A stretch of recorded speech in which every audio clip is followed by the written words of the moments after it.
This is called the most famous skeleton in history. Okay. I saw the thumbnail, I saw it on like the YouTube page, and I was like, let me react to it. So here we are. The following animations were made by humans. It's the 15th of March, 44 BC. So I'm assuming this is Caesar. Is it? We'll see. In Rome. The most powerful man in the Roman Republic, the dictator Julius Caesar, walks through the doors of the Curia of Pompey, the temporary gathering point. Nah, the music's kind of creepy, but it's making me like locked in. For the Roman Senate's meetings. The usual venue, the Roman Forum, a kilometre to the southeast, is undergoing renovations to build a new Senate house in Caesar's name, and is unavailable. The Curia, meaning meeting place in Latin, is located at the eastern point of a large open courtyard known as the Portico of Pompey. That looks massive. Compared to the Forum, it's rather secluded. It has no direct access to the side streets of Rome, and the only exits lead directly onto the Portico. Today, this area is occupied by a lead direct access to the side streets of Rome, and the only exits lead directly onto the Portico. Today, so the limited entrances and exits is what I'm getting. Okay. This area is occupied by a large group of armed gladiators, who are loitering near the Curia entrance, trying to stay inconspicuous. Right. Inside the Curia, senators are nervously milling about. They watch as Caesar takes a seat on his golden ceremonial chair at the front of the room. Caesar... Man, times were so different. Like, the concept of like meetings and stuff with leadership still exists, but like the aesthetic is different. You know, people are in suits and stuff. And again, this is Rome. Actually, speaking of Rome, I started a show. It didn't work for whatever reason, but I'm still watching the season of it. And it's about this. I haven't finished it. I'm only on episode 2 now, but yeah. His right-hand man and closest ally, his co-consul Mark Antony, who had been with him before he entered, is nowhere to be seen. Unbeknownst to him, Antony is nearby, just outside, but he's being distracted by another senator. Caesar is alone. Across the room, a man rises from the benches and starts walking towards him. Guys, this is weird. This is creepy. What's going on?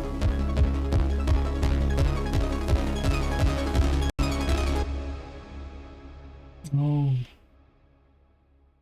But first, this video is sponsored by Odoo. This is a toga, by the way. I'm doing this in a toga. I'm committing to the bit. The all-in-one management software that I'm gonna skip ahead.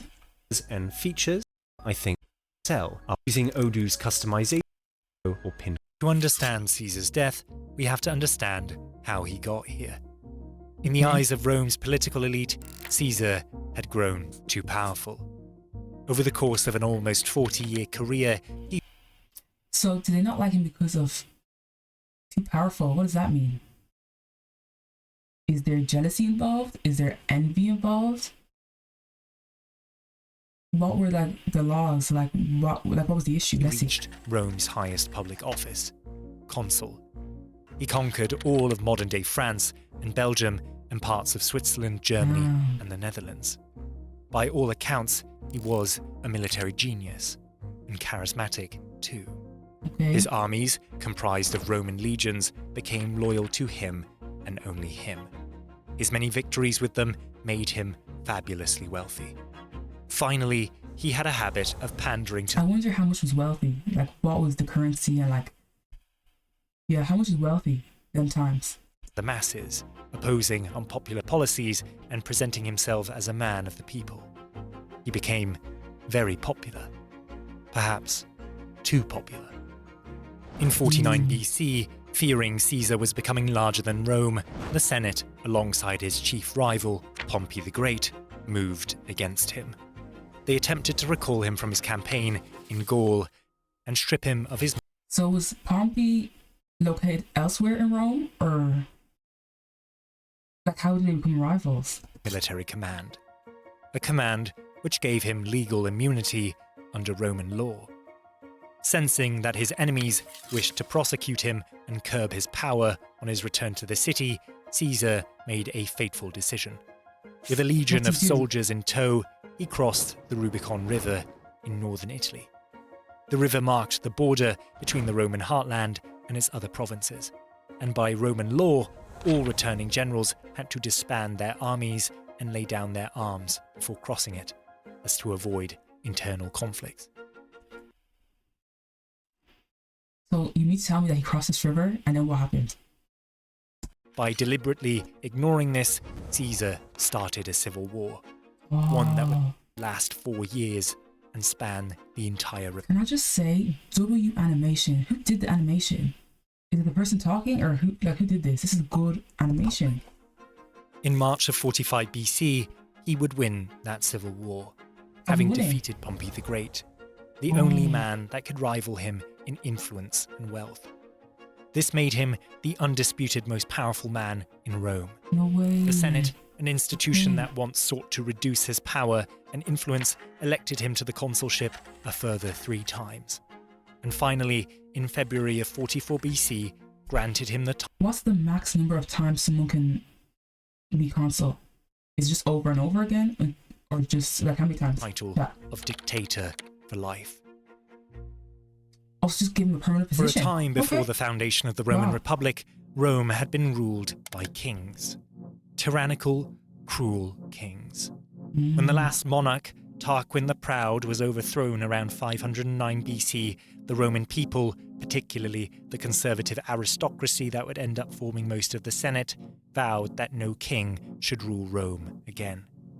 It now seemed that Caesar fancied himself a king.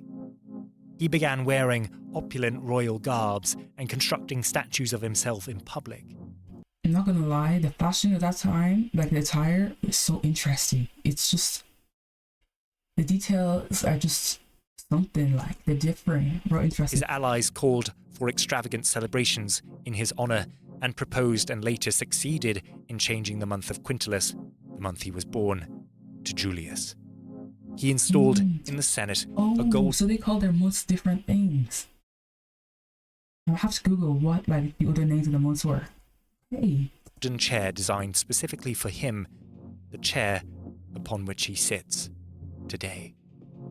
Caesar had grown too powerful, and he was flaunting it.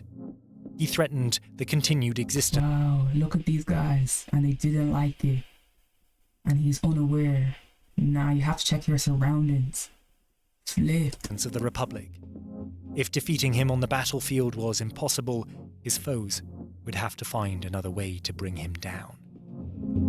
And how did they do it? The men who conspired to kill Caesar, a group of about... You know what's insane? You could literally, like, someone could really be right here and have people who are enemies in the crowd. It's not easy, like, no, because there's so many. 16 senators, like, and I'm assuming you had like loads of stuff to do.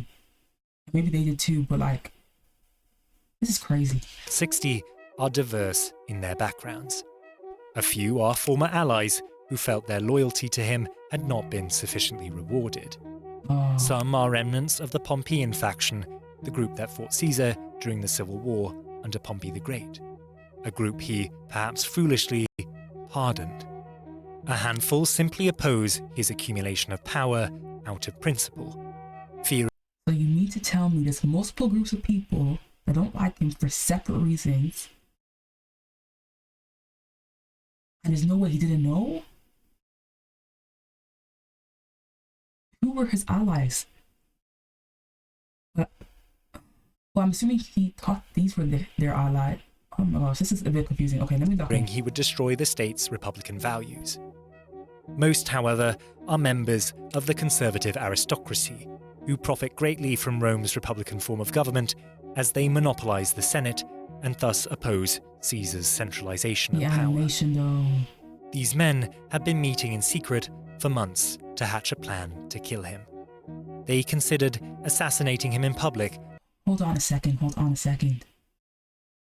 You mean those separate groups came together to plot, or was it just each group plotting? Let me go back a bit. Is it separate groups or is it like all of them together? To hatch a plan to kill him. Wait, back further. Is the Senate and thus oppose Caesar's centralization of power. These men had been meeting in secret for months to hatch a plan to kill him. They considered assassinating him in public on a street in Rome known as the Via Sacra. This was probably abandoned because the venue was too public. Any ally of Caesar's, if they were nearby, could simply intervene. Caesar had no bodyguards on payroll while in the city, but he was known to surround himself with some particularly intimidating friends to compensate. Another questionable idea was flinging him from a bridge and placing a number of armed men below it to ensure the fall would be fatal. They also considered striking while he was at a gladiator show, as they could hide the assassins in plain sight, posing as gladiators. Ultimately, though, a Senate session on the 15th of March was selected to be the best time to strike. Soon after this date, Caesar would be outside of the city on a military campaign to defeat the Dacians and the Parthian Empire. They were plotting. They really didn't like him. To Rome's east, making it far more difficult for them to reach him and allowing him to accumulate even more glory, prestige, and power. Choosing a Senate meeting made sense, too. All those present were sure to be unarmed, as it was generally prohibited to bring weapons into the Senate House, making resistance unlikely. Most of the Senate were indeed loyal to Caesar, but even his closest allies would think twice to spring to his defense when faced with a blade. Additionally, in a closed Senate meeting, Caesar could be dealt. So he can't even guarantee protection. And was he completely unknowing of this, Caesar? Chat, like, what? With more subtly, away from the prying eyes and ears of the public and Caesar's informal protection. So, on the day of the 15th, daggers are secretly brought into the Curia of Pompey in wooden boxes usually used to carry writing tablets for record-keeping. Before Caesar's arrival, members of the conspiracy retrieve the blades and conceal them underneath their togas. Multiple of them? Outside the building, the conspirators deploy a group of armed gladiators to cover the Curia's exits, ensuring that Caesar won't get far should he try to escape. That's why the exits were mentioned in the beginning. Hey, they are owned by the senator Decimus Brutus, a man that Caesar considers to be a close friend and ally, a man named second in his will, a man that Caesar trusts. Caesar would not... What's that saying? Keep your enemies closer and your friends closer? Or no, keep your friends closer and your enemies closer. There's also another one. I don't know if that's the right one I'm thinking of. There's another one. It's like, Let's do with friends and enemies. I can't remember what it is. Question the presence of the gladiators, knowing them to be Decimuses. Finally, when Caesar arrives with his co-consul Mark Antony, a senator by the name of Gaius Trebonius pulls him aside and begins to speak with him. Antony is a big, brawny man, and his loyalty to Caesar is without question.